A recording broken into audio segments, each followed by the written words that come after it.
Welcome to the Tech Egg. Don't get scrambled. Enjoy the video. In this video, I will show how to make fruit sauce. To begin, gather your ingredients.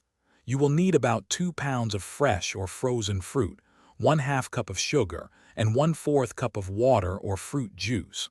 A small squeeze of lemon juice is also helpful. Selecting ripe fruit ensures the best possible flavor for your delicious homemade sauce. Now let's prepare and cook the fruit. First, wash and chop your fruit into small, even pieces.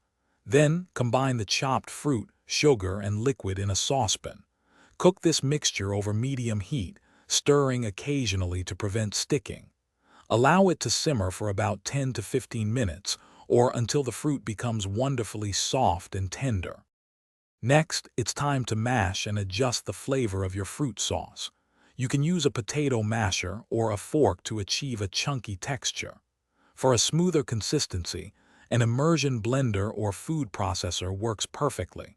Always taste your sauce at this stage and add more sugar if you prefer. A small teaspoon of lemon juice can really brighten the overall flavor.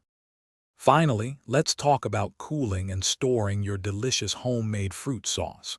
It's important to allow the sauce to cool completely to room temperature before transferring it to an airtight container. You can then refrigerate your sauce for up to 1 week. For longer enjoyment, freeze the sauce for up to 3 months, perfect for future use.